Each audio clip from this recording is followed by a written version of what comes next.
Bismillahirrahmanirrahim. Assalamualaikum warahmatullahi wabarakatuh.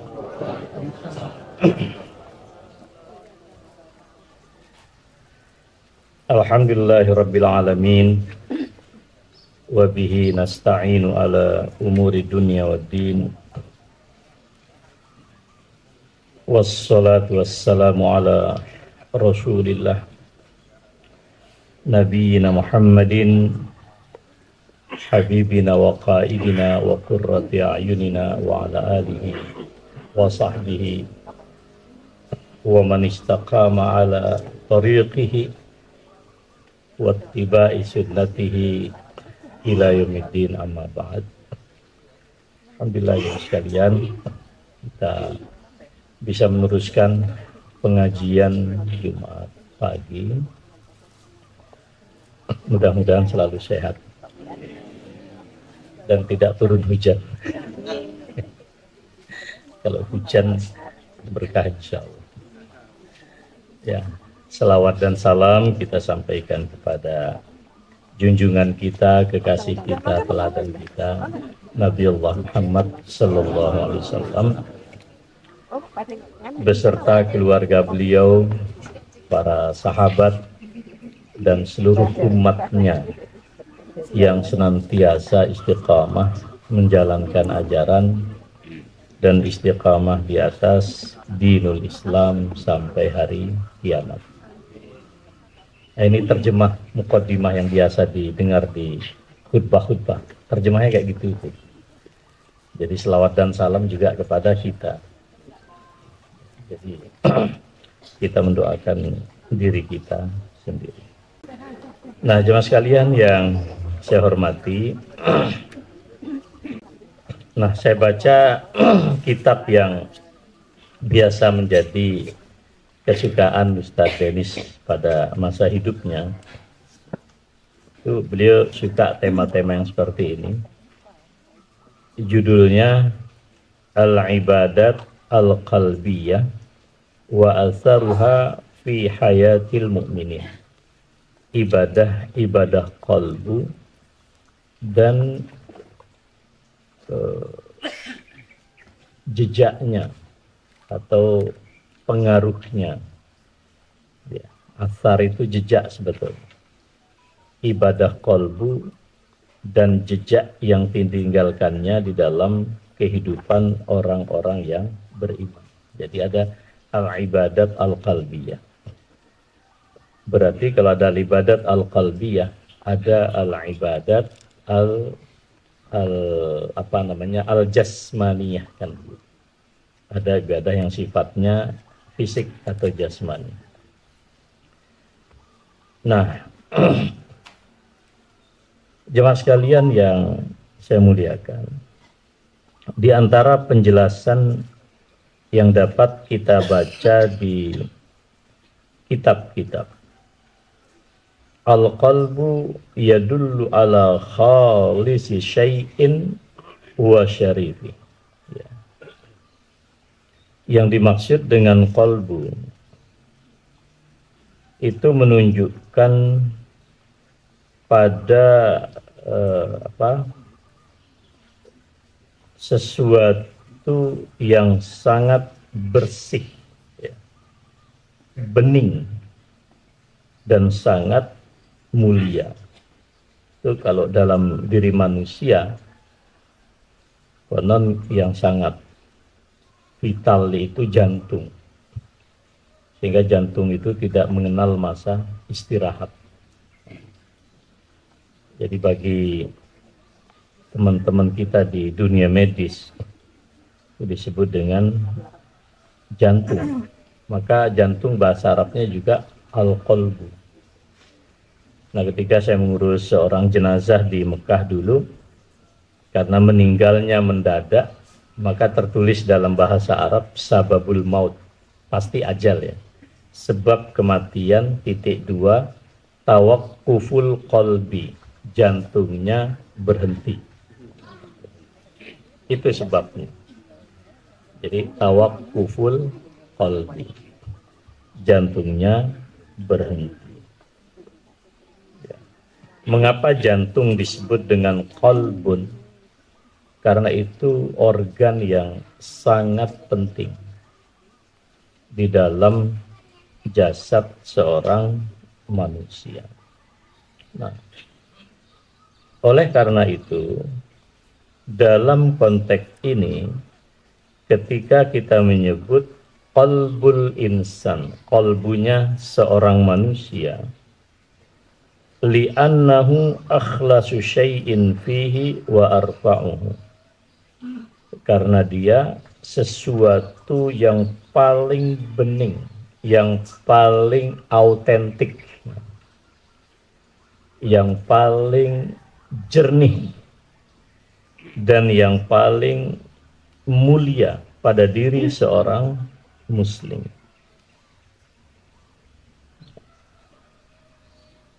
Disebut dengan al-qalb.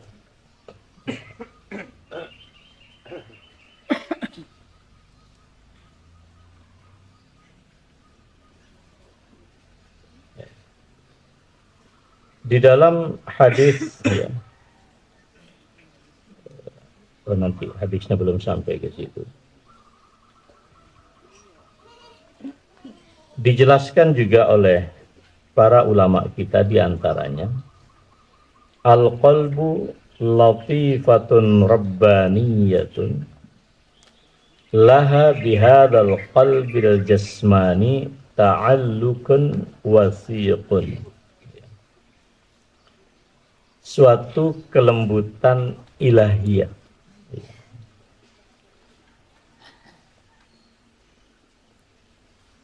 yang memiliki hubungan dengan kolbu kita yang bersifat fisik.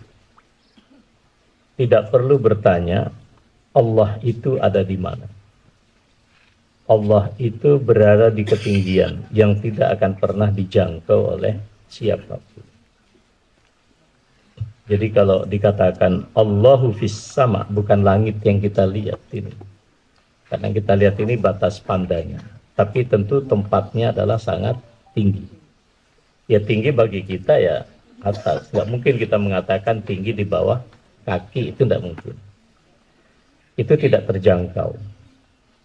Tetapi Allah Subhanahu wa Ta'ala, kalau boleh kita katakan, mengirimkan jejak-jejaknya tentang keberadaannya. Maka tanda-tanda atau jejak-jejak ilahiyah itu disebut dengan ayat, tanda-tanda. Allah itu hanya mengirimkan tanda-tanda. Maka kita dilarang untuk berpikir terlalu jauh tentang zatnya Tuhan, karena nggak akan sampai. Tafakkaru fil khalqi wala tafakkaru fi zatihi. Pikirkan, renungkan olehmu segala apa yang diciptakan oleh Allah, silahkan. Tetapi jangan pernah kau kekeh untuk memikirkan tentang zatnya Tuhan. Nah, Allah mengirimkan tanda-tanda itu. Nah, ketika Allah mengirimkan tanda-tanda itu juga bisa disebut sebagai suatu kelembutan ilahiyah. Dan itu memiliki koneksi dengan qalbu. Jadi sepintar apapun orang, kalau qalbunya itu meninggalkan sifat dasarnya bening, bersih, tidak ternoda dan seterusnya, maka signal yang dikirimkan oleh Allah itu mental. Nah, gitu. Nah, kita akan bisa merasakan itu. Kehadiran Allah nggak bisa. Walaupun ada ulama yang berdoa begini misalnya, Allahumma innaka hadirun baina yadayya. Ini jangan dipahami secara zahir. Ya Allah, sungguh engkau hadir di tengah-tengah kami. Itu bukan kehadiran yang bersifat fisik. Kalau kita katakan itu bersifat fisik, salah keimanan kita. Tetapi itu rasa. Jadi kalau ada orang berdoa, Allahumma innaka hadirun baina yadayna. Ya Allah, sungguh dalam kurung kami merasakan kehadiranmu. Nah, rasa itu tentu bukan fisik. Nah, kalau ditanya rasa itu apa di mana? Pasti bukan di lidah. Karena dia bukan sambal. Nah, tetapi orang bisa merasakan. Ya kan? Allahumma innaka hadirun baina yadayna nazirun ilayya. Engkau menatap kepadaku. Tentu bukan seperti manusia melotot gitu, enggak. Ini maknawi. Jadi ketika kita berdoa, Allahumma innaka hadirun baina yadayya nazirun ilayya. Nah, kan gitu. Qadirun alayya. Maha berkuasa atasku. Kan gitu. Farzukni unsan bik. Beri aku rasa damai dan tentram dengan segala kekuasaanmu. Wa qawwi fika yaqini. Dan kokohkanlah keyakinanku terhadapmu ya Allah. Nah, gitu. Nah, jadi ucapan kita, ya Allah engkau hadir di tengah-tengah kami, engkau menatapku, itu bukan bermakna fisik, bukan bermakna zat, tetapi dia maknawi. Nah, kalau kita nyebut maknawi, maka adanya di kolbu. Nah, kalau nyebut kolbu, mesti kita ngomong gini, rasa-rasanya kalau kita berdoa yang khusyuk, itu bukan di pikiran kognitif kita, bukan, tapi ada di sini. Allahumma innaka, dan seterusnya itu. Nah, itu siapa yang bisa merasakan itu? Ya orang yang masih punya keaslian qalbu. Jadi kalau ibu sekarang gampang aja. Kalau ibu berdoa nih, apa doa ibu pagi ini? Misalnya tadi sholat malam. Ibu doa apa waktu sujud? Kerasa enggak? Ada getaran enggak? Ada getaran tidak? Getaran bukan getaran handphone, bukan itu yang saya maksud. Tapi ini ibu-ibu konkret saja, ibu-ibu. Kan sebagian bapak-bapak sudah wafat ya. Sebagian ayahanda sudah wafat. Bapak-bapak, sebagian ibunda sudah wafat. Coba ketika berdoa, ingat gitu ya. Maka kalau berdoa itu kan bagus sekali. Ya saya lah. Saya kenapa kalau taruhlah ibu saya ya. Setiap membuka laptop dimanapun, termasuk kemarin ke Cina, setiap membuka laptop, maka halaman pertama yang muncul adalah ibu saya. Karena memang dibuat. Masuk rumah, maka yang pertama terlihat ibu saya juga. Masuk ruang tengah, ibu. Itu ada rasa, Pak. Jadi setiap saat itu, ini tidak wajib. Tetapi ketika kita berdoa dan sanggup menghadirkan wajah orang yang didoakan, itu ada getaran yang berbeda. Nah, yang merasakan getaran ini bukan seperti kita memegang handphone, tapi ada di sini. Maka coba kalau kita sujud, nggak ada salahnya. Bapak Ibu yang sudah ditinggalkan keluarga tercinta, ketika menyatakan Allahumma gfir lahu warhamhu wa'afihi wa'fu anhu, itu beda Pak sama sekali dengan hanya menghafal. Sama-sama diucapkan, kalimatnya sama, tapi getarannya beda. Mengapa getarannya beda? Karena kalbunya berbeda. Nah, ini yang dijelaskan oleh para ulama kita. Sehingga kalau kita berdoa kepada Allah, kita tidak semata-mata menghubungkan apa yang ada di akal, tapi lebih menghubungkan apa yang ada di kalbu. Maka Nabi mengatakan, innallaha la yaqbalu du'aan min qalbi abdin lahin. Itu Nabi bilang, sesungguhnya Allah tidak mengabulkan doa dari satu hati seorang hamba yang lalai. Maka kalau kita berdoa kan fokus sampai kita mengangkat tangan. Kenapa? Ya memang betul ada doa tanpa mengangkat tangan ya bisa, tapi itu kadang tidak selaras. Dulu waktu saya bimbing haji, ada orang berdoa, Bapak Ibu bayangkan gimana dia khusyuk coba. Dia mungkin baru, itu wallahi itu dia ada di Arafah, mungkin dia baru beli es krim nih kalau di dipegang istrinya juga megang es krim. Akhirnya apa yang terjadi? Tangan kiri megang es krim, satu berdoa. Terus saya bilang sama Pak Kamiran, Ustadz, coba orang itu dipoto. Itu menarik sekali. Gimana kita berdoa, satu tangan kiri es krim, satu gini. Ya sehusuk-husuknya mesti es krim kan kelihatan.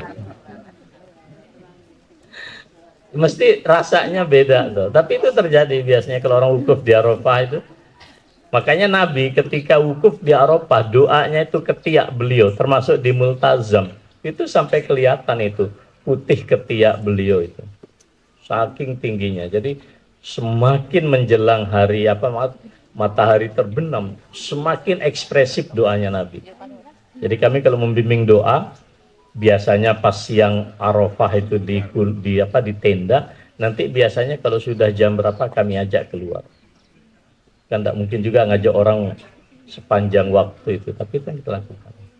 Nah ini jemaah sekalian, itu yang disebut dengan latifatun rabbani, kelembutan ilahiyah, adanya getaran. Makanya getaran ini kan tergantung betul sama ini kita. Nah itu sebabnya kenapa kita jangan terlalu sering ikut grup-grup itu, karena grup-grup ini ngotori hati. Grup WA, grup WA. Nah, jadi jamaah sekalian yang saya muliakan, kama anna laha ta'alluqan bid-dimag. Apakah qalbu kita hanya memiliki hubungan, konektivitas, saluran hanya dengan hal yang bersifat gaib? Itu tidak. Ternyata juga secara fisik pun juga ada. Ya. Misalnya apa? Dengan kognitif kita, maka pikiran pun juga harus dijaga, karena dia juga punya hubungan. Kalau kita selalu berpikiran negatif, lama-lama feeling kita ini juga negatif, maka ini pun juga harus dikendalikan. Oleh karena itu, sebetulnya yang mempengaruhi itu qalbu atau pikiran, ya dua-duanya saling mempengaruhi. Maka biar qalbu kita ini tetap bersih, bening, itu ya salah satu caranya adalah mengendalikan pikiran. Gimana cara mengendalikan pikiran? Jangan terlalu banyak ikut grup.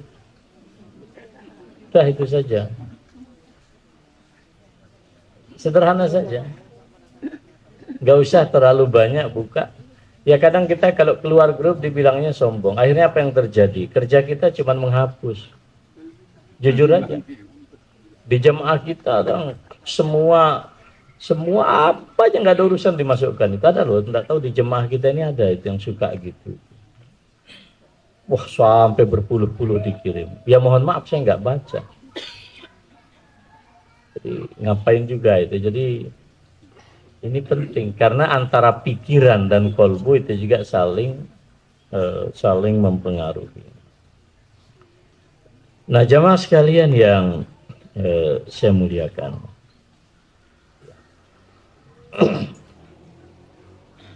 sekarang kita membaca beberapa keterangan dari Rasulullah Sallallahu Alaihi Wasallam. Hadis yang pertama dari sahabat Anas bin Malik radhiyallahu anhu. Anna Rasulullah sallallahu alaihi wasallam atahu Jibril alaihi salam wa huwa yal'abu ma'al ghilman. Pada masa kecilnya Nabi masih belia sekali waktu itu. Beliau sedang bermain dengan anak-anak seusia ya, sebelia sesama-sama beliau. Jibril alaihi salam datang kepada beliau. Lalu kemudian Nabi ini diambil oleh Jibril alaihi salam. Fasyaqqa min qalbi, lalu kemudian dadanya dibelah. Fastakhrajal qalb, lalu ada memang belahan daripada qalbu itu berbentuk fisik, itu diambil oleh malaikat Jibril.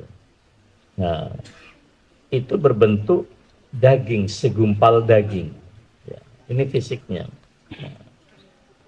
Faqala hadha hadzus syaitan minka. Lalu Jibril berkata, ini di dalam kolbu yang fisik ini, ini ada bagian daripada setan yang menguasai diri.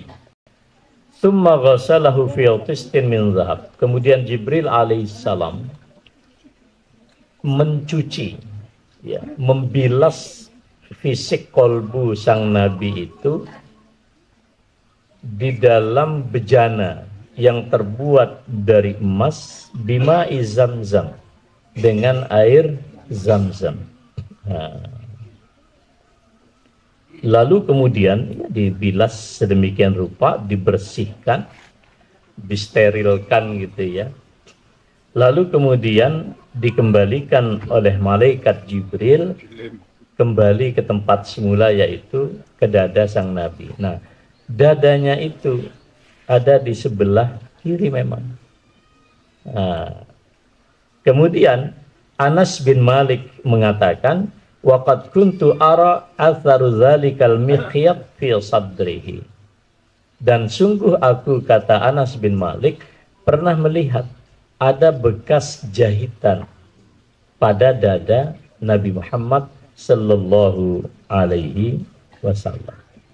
Ini hanya untuk menyimpulkan di mana letaknya kolbu, bukan di kepala, bukan di dengkul, tapi di sadar, di dada. Makanya kalau panjenengan sedih atau gembira, mana yang merasa? Di sini, Pak. Kalau kecewa, ya Allah, mesti megangnya ini, enggak kemudian megang siku, ya Allah. Megangnya di sini. Nah, oleh karena itu para mufassir rahimahullahu tabaraka wa ta'ala berdasarkan keterangan tersebut, ya, hadis tadi, hadis tentang dibelahnya dada Nabi, itu diriwayatkan oleh Imam Muslim di dalam kitab Al-Iman bab Al-Isra wal Mi'raj. Nah, para mufassir menukil keterangan tersebut menegaskan tentang apa yang difirmankan oleh Allah, alam nasyrah laka sadrak. Bukankah kami telah melapangkan dadamu untukmu. Jadi ketika orang berada dalam tekanan tertentu, maka yang terasa itu sesak. Orang ketika depresi, maka yang terlihat secara fisik nafasnya itu tidak beraturan. Dari stres sampai depresi mesti nafas. Jadi wajar kalau misalnya seorang pembicara publik, speaker itu, salah satu ilmunya itu adalah mengatur pernapasan. Nah, jadi kesimpulannya apa saudara sekalian? Wa af'alu Jibril alaihi salam biqalbin nabi tunabbi'u anna al-qalb al-hissi al-lahmi bihi alaqatun, ya, aw latifatun mu'asiratun fi af'alil insan. Jadi apa yang dilakukan oleh Jibril alaihissalam terhadap kolbu Nabi yang tadi dibelah dadanya, lalu dikeluarkan segumpal daging itu. Nah, tapi ini di Sarjito nggak ada layanannya loh. Nanti jangan habis ini pergi ke dokter bedah. Dok, tolong bedah ya. Insya Allah ditolaknya itu. Ini Jibril alaihissalam. Nah, jenengan kalau mau seperti itu, ya monggo ketemu Jibril. Nah, gimana caranya? Artinya tidak mungkin. Nah, jadi apa yang dilakukan oleh Jibril terhadap sang Nabi yang secara fisik mengeluarkan segumpal daging dari dada beliau, gitu kan? Inilah yang harus dipercaya memiliki hubungan yang sangat kuat pengaruhnya terhadap perilaku jasmani manusia. Ini tidak ada di dalam psikologi barat. Psikologi kita saat ini hanya berbicara tentang gejala yang timbul. Orang mabuk, mencuri, membunuh, na'udzubillah min zalik, dan semuanya itu. Yang dia analisis itu adalah hal-hal yang bersifat fisik, lalu kemudian tidak ketemu apa sebetulnya sebab orang melakukan itu. Nanti ujung-ujungnya aspek kognitif, entah pikiran, entah ini. Maka nanti paling banter dia akan dihadapi oleh seorang psikiater. Ya kan? Jadi kalau ada orang kemasukan jin, bawa ke PKU, itu akan dikasih obat penenang. Padahal persoalannya bukan itu, gitu loh. Nah, karena apa? Psikolog kita memang teori-teori yang ada sekarang ini teori barat yang hanya memahami manusia itu aspek jasmania. Manusia itu tidak memiliki aspek yang bersifat rohani. Nah, ini yang dijawab, ini yang dijelaskan di sini bahwa manusia itu makhluk yang bersifat satu sisi dia jasmania, tapi di satu sisi manusia itu adalah makhluk yang bersifat rohani dengan potensi hati yang ada di dalam kolbunya itu. Nah, oleh karena itu, ya, hubungan timbal balik itu ada, Pak, antara apa yang ada di kolbu kita dengan apa yang ada di perbuatan kita itu, yang sifatnya ya panca indera kita. Jemaah sekalian yang saya muliakan, waqtifu lam yaktashif amra hadhil alaqah ba'd, ya. Dan kedokteran kita, termasuk kedokteran modern saat ini, belum menyingkap apa rahasia yang ada di dalam segumpal daging itu, yang dikatakan alaqah, yang menempel di dalam tubuh kita.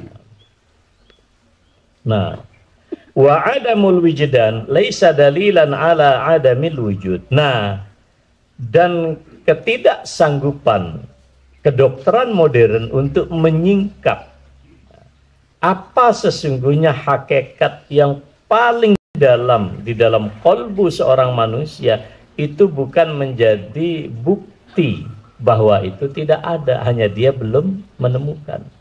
Nah, sekarang orang sekuler, orang Cina, Amerika, Eropa nggak percaya Jibril alaihissalam datang kok kemudian operasi. Lalu ditanya, pakai pisau bedah apa?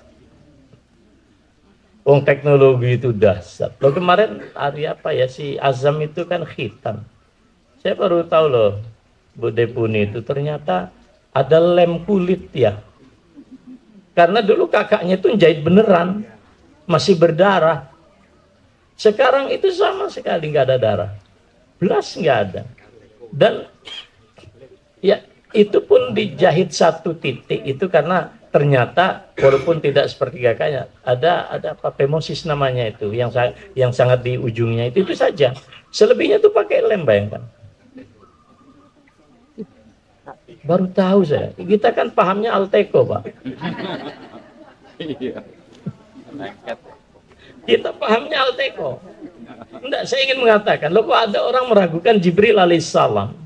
Anas bin Malik radhiyallahu taala melihat Nabi pernah buka menyingkap dada di hadapan beliau, dan di situ ada bekas. Lah kok nggak percaya? Lo mau percaya siapa? Masa sekelas Anas bin Malik nggak dipercaya? Coba. Sekarang saja, Pak, orang operasi sudah nggak kelihatan itu.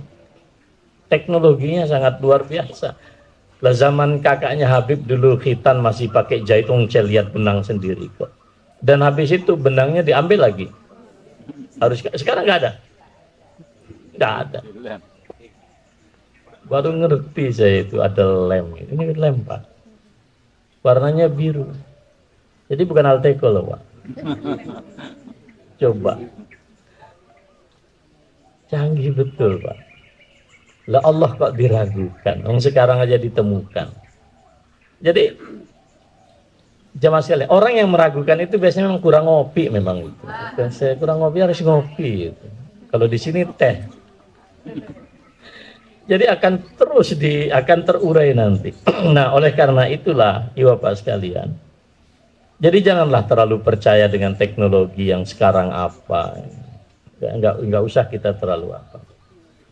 Maka di dalam surat Al-Hajj ayat 46, fa innaha la ta'mal absar Kadang orang matanya itu tidak pakai kacamata kayak kita. Oh, tapi kok perilakunya luar biasa. Maka apa kata Allah? Sesungguhnya bukanlah mata yang ada di kepala ini yang buta, walakin ta'mal qulubul lati fis sudur. Tetapi kolbu yang ada di dalam dada itu yang buta.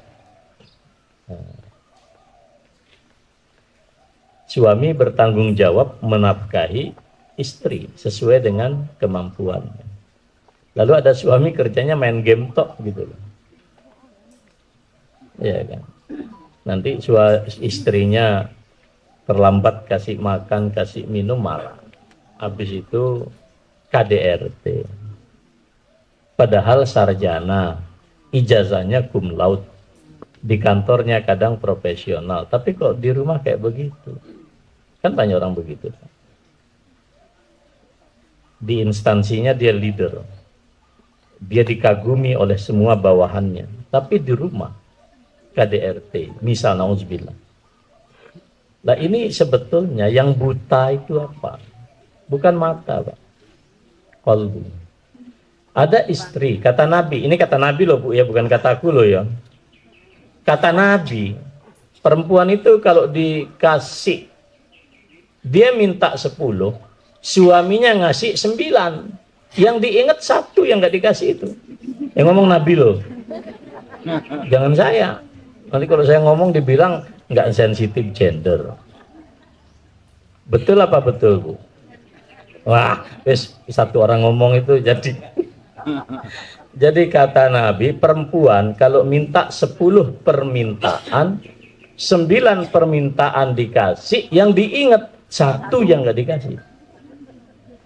Jadi ketika, tapi kan itu bukan orang jamaah Jumat pagi, kan itu persoalannya. Kalau di sini, oh yang diberi 9 diingat 10. Ya, yang benar apa enggak nanti di apa di verifikasi sendiri.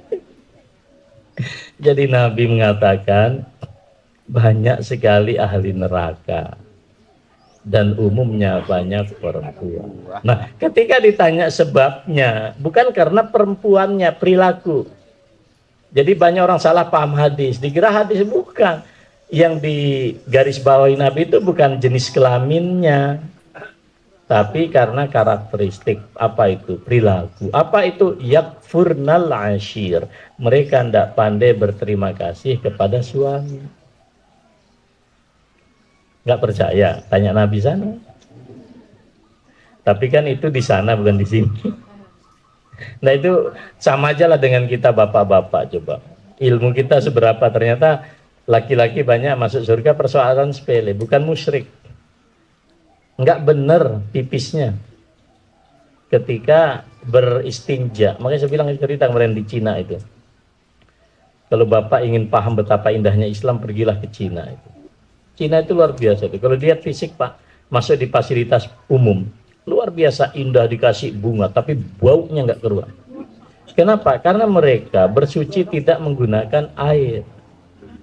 Ada teman saya yang fanatik dengan tisu. Ustadz kan bisa pakai tisu, ya betul, tisu itu dipakai kalau betul-betul nggak ada air. Ini airnya banyak kok. Mereka kan nggak mau bikin kerannya aja.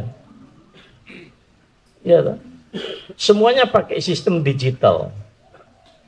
Nggak ada apa pakai gini-gini itu, nggak ada. Apalagi di hotel. Jadi semua teknologi, saya bilang saya berguyon sama teman-teman. Luar biasa Cina teknologinya itu. Cuman satu mereka nggak bisa. Cebok aja nggak tahu caranya kok. Bagaimana Pak? Emang bisa kita? Tidak ada. Tidak mungkin Islam mensyariatkan bersuci dengan air kalau di situ tidak ada hikmah. Lah kok mau diganti dengan tisu? Ngelihatnya aja kita udah gimana? Itu kan Ustadz nggak biasa. Memang bukan masalahnya nggak biasa. Islam tidak mengajarkan itu. Kapan itu ada betul-betul tidak ada air? Barulah pakai batu. Itu namanya istijmar. Pakai batu. Atau daun-daun kering. Tapi kalau dengan air namanya istinja. Maka ajaran standar kita itu istinja. bersuci dengan air. Jenengan junub, tidak ada air. Coba. Kan cukup saja kita pakai bertayamum, selesai Pak. Sesederhana itu Islam. Tapi kapan begitu? Kan bukan hari-hari normal. Berarti kalau kita di Cina terus yang dibuat hidupnya nggak normal gitu. Iya kan. Azan hanya 3 kali boleh pakai speaker setahun. 3 waktu. 1 Jumat, 2 malam Idul Fitri, 3 malam Idul Adha. Jadi nggak pernah dengar kalimat thayyibah. Untungnya kita bawa HP. Jadi sering dengar ceramah-ceramah tausiah. Dan kalau masuk di situ Google sudah nggak berlaku. Dia pakai semua sendiri. Mesin pencarian sendiri, semua sendiri. Makanya kalau ke Cina ya kita beli paket dari Indonesia biar bagaimanapun kita mesti diawasi orang kan. Jadi itu contoh ibu-ibu sekalian yang saya muliakan. Ini tentang bersuci. Maka kemana-mana kami pergi ke Cina. Itu yang saya cerita sama ibu-ibu kemarin di Banteng. Belum pernah rasanya terpikir saya berdoa dalam hidup saya. Ya Allah, tolong tahanlah jangan saya sampai sakit perut di luar hotel. Karena menderita kalau sakit perut di luar hotel. Alhamdulillah selama 7 hari di Cina, semua buang air besar itu di hotel. Tapi apa hikmahnya? Makan kita lebih sensitif. Jadi tanya aja Uminya Sofi itu, tiap hari makannya itu nggak pernah jagung, kentang, rebusan apa, buah. Ya karena memang dijamin halal, tapi hati ini kadang nggak nyaman. Kayaknya seringkali makannya nasi tok saya. Yang cuman bisa saya pastikan ini pakai sumpitnya udah lancar gitu. Karena nggak ada sendok. Pakai nasi, awalnya jatuh-jatuh. Lucu kalau dengar cerita tentang sumpit ini. Nasi pakai sumpit nggak kebayangkan itu. Mau pakai nasi takut nggak, apa pakai tangan takut nggak sopan. Karena kan makannya kok resmi banget gitu. Nggak ada orang pakai tangan makan itu. Ya terpaksa Pak. Kalau mau pakai tangan nggak ada cuci ini kobokannya nggak. Nanti dibilang besok ya sudahlah ikut aja. Hitung-hitung latihan pakai sumpit gitu. Biasanya saya diguyoni sama anak-anak. Kalau pas di sini makan di halal apa halal foodnya Jepang atau apa kan pakai itu. Yang paling gagal daripada makan sih penting cari warung Padang konkret. Nah jadi ya sekalian yang saya muliakan, jadi wajar ya Allah pencapaiannya luar biasa, tapi mereka tidak tahu Tuhannya siapa. Eman-eman tuh. Wah kerjanya luar biasa Pak. Jam 2, sebelum jam 3, 2:44 sudah azan subuh loh. Bukan azan, nggak ada azan HP. Karena azan nggak ada di sana. 2:44 kita sudah sholat subuh. Berarti aktivitasnya panjang sekali Pak. Maghribnya kapan? Jam 9. Jadi schedule kami itu, semua meeting itu ya diikuti sesuai dengan waktunya orang Cina itu. Dari pindah, kadang ke hotel itu hanya ganti, dari baju batik ke jas itu saja. Sedang mandi sebentar, pergi lagi. Nanti maghrib jam 9, isya jam 10.30. Jam 2:44 sudah subuh. Jadi mereka bekerjanya panjang pada musim panas. Dan ya kita harus akui lah, dari sisi itu cuman satu, sayang sekali mereka tidak tahu siapa Tuhan. Luar biasa. Wah kalau profesional luar biasa. Kami itu didampingi luar biasa. Sampai saya melihat itu belum pernah saya alami di Indonesia. Seorang jabatan beliau ke tempat kita ini kayak Paku Alam, wakil gubernur. Selalu mendampingi delegasi. Kemana kita berpindah. Sampai suatu saat kita hanya punya waktu rehat 30 menit. Hanya untuk sholat jamak dan qashar aja di hotel. Hanya ganti kostum. Beliau kan juga di situ. Tahu nggak? Kaget betul. Bela-belain itu tidurnya dia nunggu kami itu di sofa di lobi hotel. Karena tidak sebelum kami turun di setiap ada kegiatan, dia sudah ada di situ 30 menit sebelum kita datang. Luar biasa. Urusan itu luar biasa. Cuman tadi dua hal tadi ya. Satu tidak tahu siapa Tuhannya, kedua tidak tahu gimana cebok. Sederhana sekali. Satu Tuhan itu penyakit kolbu, nggak tahu cebok itu penyakit jasad. Ekspres itu apa istilahnya itu simbol. Kalau teknologi luar biasa. Kami datang ke perusahaan pesawat terbang di Shanghai itu. Satu pesawat mereka harus jadi 7 hari. Karena order ini sudah 54 pesawat. Itu semuanya kerja di depan laptop, komputer. Kemudian yang masang alat-alat itu semuanya robot. Manusia itu nyaris hanya ngepasi aja tuh. Itu pun sangat ngecek itu, sedikit sekali. Wah, luar biasa itu. Jadi ya capaiannya luar biasa, tapi apalah maknanya kalau tidak tahu siapa Tuhan. Dan kedua itu tadi bagi saya agak bermasalah tadi. Buang air tidak tahu cara taharah. Tapi ya mungkin mereka biasa dengan cara itu, tapi itu saja. Jadi saudara sekalian yang saya muliakan, jadi wajarlah kemudian Nabi menyatakan kepada kita di dalam hadis Imam Bukhari, ala wa inna fil jasadi mudghah, ketahuilah di dalam jasad manusia itu ada segumpal daging, idza saluhat saluhal jasadu kulluh. Jika dia baik, baiklah semua perilaku fisik dia, idza fasadat fasadal jasadu kulluh. Kalau rusak, rusak semuanya. Ala wahya al qalbu. Nah, yang rusak itu qalbu. Jadi kita nggak tahu, besok kita doakan biar uang rakyat yang ada di KN ini tidak mubazir. Nah, tapi kalau terpaksa mubazir berarti qalbunya yang rusak. Jadi bukan konstruksinya. Itu qalbu. Jadi kalau ketua otorita dan wakilnya mundur, diduga keras memang dia tidak sanggup melawan qalbunya. Dia tidak sanggup melawan nuraninya. Begitu kata bocor halus di Tempo. Jadi qalbu. Jadi memang kalau mau tega-tegaan kepada rakyat itu, satu kompetensinya lawanlah hati nuranimu. Mesti bisa zalim itu. Kalau qalbu masih ada, nggak mungkin zalim. Nah sekarang kita nggak usah jauh-jauh ke IKN, kita lihat aja lah rumah kita, anak kita, cucu panjenengan. Ya kita lihat yang kecil-kecil aja. Saya kira ini ya, jadi ini hanya mengobati rasa kangen saya kok. Saya kangen sama Ustadz Denis gitu, hari Jumat nih jadwal beliau, jadi saya membaca buku yang beliau senang baca. Saya kira demikian ya Ibu Bapak sekalian. Nah, jam 7, mudah-mudahan selalu sehat semuanya. Tambah banyak zikirnya. Bangun paginya tambah cepat. Ya, saya kira demikian. Mari kita akhiri dengan kafaratul majlis. Subhanakallahumma wa bihamdika asyhadu an la ilaha illa anta astaghfiruka wa atubu ilaik. Wassalamualaikum warahmatullahi wabarakatuh.